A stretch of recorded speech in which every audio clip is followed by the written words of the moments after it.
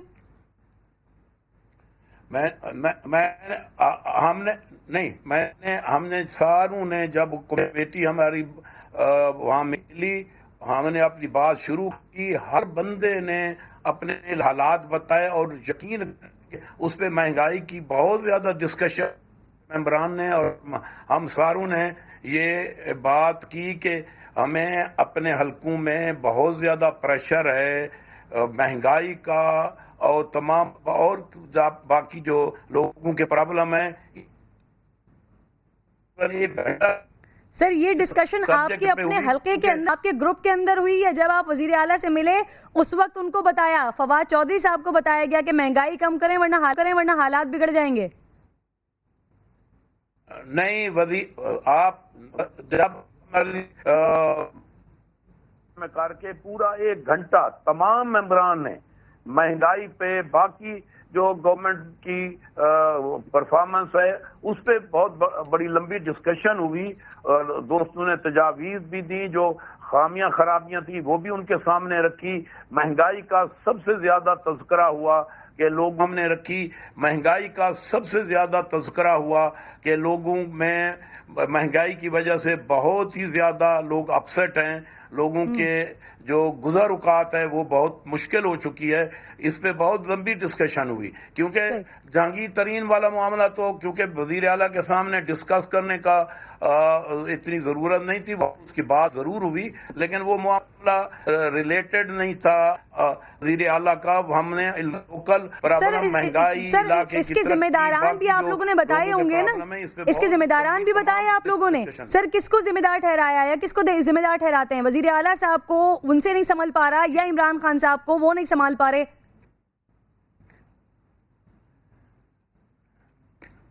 کس بات کا ذمہ دار؟ سر مہنگائی کے حوالے سے جو آپ بات کر رہے ہیں نا، 1 گھنٹہ ڈسکشن ہوا ہے اس پر، تو کوئی نہ کوئی ذمہ دار تو ہوگا، آپ سب پریشان ہیں. میڈم ہم ذمہ دار ہیں، ہم سارے، ہم جو حکومت میں ہیں وہ پروونشل ہو یا فیڈرل ہو، ہم خود ذمہ دار ہیں. ہم یہ اس ذمہ داری سے کیسے دستبردار ہو سکتے ہیں یا دامن چھڑا سکتے ہیں؟ یہ ہماری ذمہ ہے. پھر اس میں جب ہم پرائم منسٹر سے بھی ملے تھے وہاں بھی ڈسکشن ہوئی تھی، تو پرائم منسٹر نے بہت زیادہ دیر اسی پہ کیا کہ جو معیشت ہمیں ورثے میں ملی تھی اس کے اثرات تھے جس کی وجہ سے ہم مہنگائی کنٹرول نہیں کر سکے. اب ہماری معیشت جو ہے وہ بہتر اس کی ڈائریکشن صحیح ہو گئی ہے اور ہم سمجھتے ہیں کہ اس سال کے اینڈ تک سعید اکبر صاحب بہت بہت شکریہ، بہت بہت شکریہ سر، پروگرام میں آپ ساتھ موجود۔ بریک کا ٹائم ہو گیا ہے ناظرین، بریک کے بعد جب واپس آؤں گی تو کراچی کی سڑکوں پر گھڑ سوار خواتین کون تھی، کہاں سے آئی تھی، ان سے ملواؤں گی، پروگرام میں ساتھ موجود ہوں گی، لیکن بریک کے بعد۔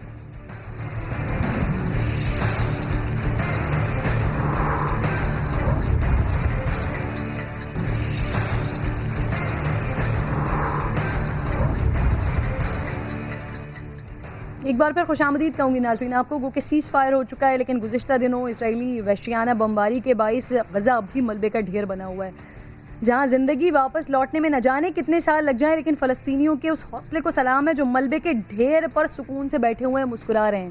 پاکستان اور ترکی کی مشترکہ کوششوں سے عالمی سطح پر دباؤ میں اضافے کے باعث جنگ بندی کی مصر کی تجویز اسرائیل کو قبول کرنا پڑی۔ یقیناً انسانی تاریخ کے اس بدترین ظلم پر خاموش رہنے والا ہر کوئی ظلم میں برابر کا شریک ہے۔ سب کو معلوم ہے کہ جنگ بندی عارضی ہے، اسرائیل ناپاک عزائم سے باز آنے والا نہیں ہے، بمبارڈمنٹ رک گئی ہے، لیکن مسلم سرزمین پر یہودی آباد کاری، مسلمانوں کی جبری بے دخلی کا سلسلہ ابھی رکا نہیں ہے۔ 57 اسلامی ممالک ہوتے ہوئے غزہ کے مسلمانوں کے ساتھ ظلم ہو رہا ہے۔ یقیناً یہ امت مسلمہ کے لیے سوالیہ نشان تو ہے۔ یہ کم تھا کہ عرب ممالک اسرائیل کے ساتھ تعلقات قائم کر رہے ہیں۔ بنگلہ دیش نے بھی اپنے پاسپورٹ پر سے اسرائیل کے حوالے سے تحریر کردہ عبارت ہٹا دی ہے، جس میں یہ واضح تھا کہ یہ پاسپورٹ اسرائیل کے سوا دنیا کے تمام ممالک کے لیے موزوں ہے۔ اسے تبدیل کر کے اب لکھا گیا ہے کہ یہ پاسپورٹ دنیا کے تمام ممالک کے لیے موزوں ہے۔ بنگلہ دیش حکومت کے اس فیصلے کے بعد سوشل میڈیا پر ڈسکشن شروع ہو گئی ہے کہ کیا اسرائیل سے تعلقات میں بحالی کا عمل شروع ہو گیا ہے، کیونکہ بنگلہ حکومت اس بات کو ڈسون کر رہی ہے، تردید کر رہی ہے ان خبروں کی، لیکن بنگلہ دیش کا موجودہ طرز عمل جو ہے وہ زیادہ کھل کر ریاکشن نہ دینا، پاسپورٹ میں تبدیلی لانا، یہ سوال ضرور اٹھا رہا ہے۔ لیکن مجھے فخر ہے اس بات پر کہ ریاست پاکستان پر، جس کی حکومت سے لے کر عوام تک سب فلسطین کے ساتھ کھڑے ہیں، ڈرے سہمے نہیں ہیں، بلکہ دنیا کی آنکھوں میں آنکھیں ڈال کر کھڑے ہیں۔ کل بھی جماعت اسلامی کے تحت کراچی میں ہزاروں افراد نے احتجاجی ریلی نکالی اور دنیا کو دکھایا کہ ہم اسرائیل کی دہشت گردی کے خلاف متحد ہیں۔ کل ہی ریلی میں فلسطین کا جھنڈا بلند کیے ایک گھڑ سوار دستہ نگاہوں کا مرکز بن گیا، خاص کر نوجوان لڑکیاں جو شارع فیصل پر گھوڑے دوڑا رہی تھیں، ان میں سے ایک سمیحہ ماہم اور ان کے والد صاحب نجیب ایوبی صاحب مجھے پروگرام میں یہاں جوائن کر چکے ہیں۔ میں آپ دونوں کو خوش آمدید کہوں گی۔ سمیحہ، سب سے پہلے تو آپ سے میں یہ پوچھنا چاہتی ہوں، اس کو جو لنک کیا جا رہا ہے نا، یہ حلیمہ سلطان کے ساتھ لنک کیا جا رہا ہے، تو یہ انسپریشن وہی ہے؟ دیکھیں، ہم سب نے ارطغرل دیکھا ہے، بہت شوق سے دیکھا ہے، یہ سب نے الگ الگ اس سے کچھ پک کیا ہے۔ ہم نے یہ پک کیا ہے کہ ہم لڑکیاں کسی سے کم نہیں ہیں اور زنے پر وقت پڑنے پر ہم اپنی فوج کے ساتھ، ہم اپنی امت کے لیے کھڑے ہیں۔ صحیح۔ اچھا، یہ جو گھڑ سواری، کیونکہ یہ آسان کام نہیں ہے، اس کے لیے ایک پراپر پریکٹس اور پراپر اس کو سیکھنے کی ضرورت ہوتی ہے۔ پھر آپ کی جو میں ویڈیوز دیکھ رہی ہوں، وہ ایک ہاتھ سے آپ نے اس کی لگام پکڑی ہوئی ہے، ایک ہاتھ سے آپ نے جھنڈا پکڑا ہوا ہے، اور پھر آپ گھوڑا دوڑا رہی ہیں، تو یہ خاص کل کے ایونٹ کے لیے سیکھا ہے یا گھڑ سواری کرتی ہیں؟ نہیں، ہماری فیملی الحمدللہ اتنی اچھی ہے کہ ہم لوگ کچھ نہ کچھ اس طرح کے پلان کرتے رہتے ہیں، ہیلدی ایکٹیویٹیز میں ہم بھرپور حصہ لیتے ہیں۔ اور کل ہم لوگ نے روڈ پہ فرسٹ ٹائم تھا کہ ہم پبلک کے سامنے اس طرح آئے، تھوڑا ڈر لگ رہا تھا کہ عوام میں کچھ ہو نہ جائے، لیکن الحمدللہ سب بہت اچھے۔ تو یہ جو آپ کے ساتھ جتنے بھی لوگ موجود تھے، یہ فیملی ہے، یہ میری ساری فیملی؟ اور کب سے آپ لوگ کر رہے ہیں گھڑ سواری؟ اٹس بین 2 years، 2 سال سے آپ تمام لوگ کر رہے ہیں، دیگر خواتین بھی سب کی سب؟ صحیح۔ اچھا، تو اب سیکھتے کہاں ہیں؟ کیا گھر میں کوئی استبل بنایا ہوا ہے، گھوڑے وغیرہ رکھے ہوئے ہیں، یا کہیں پر جاتے ہیں پراپر اس کو سیکھنے کے لیے؟ ایک پراپر جگہ ہے، وہاں ہم لوگ کرتے ہیں، گھر میں تو obviously نہیں۔ ہاں، صحیح۔ اچھا سر، یہ میں آپ سے یہ بھی پوچھنا چاہوں گی، ویسے سمیحہ کہ پڑھ بھی رہے ہیں آپ لوگ obviously، تو پھر ٹائم کیسے مینیج ہوتا ہے کہ یہ ایکٹیویٹی، ہیلدی ایکٹیویٹیز بھی کر رہے ہیں اور پھر پڑھ بھی رہے ہیں ساتھ ساتھ؟ یہ ویکیشنز میں ہوتا ہے، جیسے سمر ویکیشنز ہوئی یا ونٹر ویکیشنز ہوئی، تو اس میں پلان کیا جاتا ہے کوئی ایسا سنڈے، کوئی ایسا ویکینڈ جس میں سب اویلیبل ہوں، اور پھر یہ کیا جاتا ہے۔ اچھا، اب لڑکیاں سننا چاہتی ہیں اور دیکھنا چاہتی ہیں، گھڑ سواری یقیناً آسان کام نہیں ہے، ایک تو گھوڑے کو سنبھالنا، اور پھر ارطغرل میں بھی لوگ دیکھ رہے ہیں نا کہ گھوڑے دوڑا رہی ہیں لڑکیاں، تو ذرا ان کو بتائیے کہ آسان کام ہے، کتنا مشکل؟ کبھی گری بھی رہی ہیں، چوٹ لگی؟ نہیں، الحمدللہ گھوڑے سے نہیں گری، لیکن دیکھیں یہ صرف ہمت اور حوصلے کی بات ہوتی ہے۔ بس آپ نے ارادہ کر لیا کہ آپ نے مضبوط بننا ہے، آپ پاکستانی لڑکیاں، آپ مسلمان لڑکیاں، آپ کسی سے کم نہیں، تو مشکل آپ کے لیے کچھ بھی نہیں ہے پھر۔ صحیح۔ نجیب صاحب، اب یہ یونیک، بالکل وہ واقعی سوشل میڈیا پر بڑا وائرل ہو رہا ہے، اس کا مقصد کیا تھا؟ کیا میسج آپ کنوے کرنا چاہ رہے تھے سر؟ دیکھیں کرن،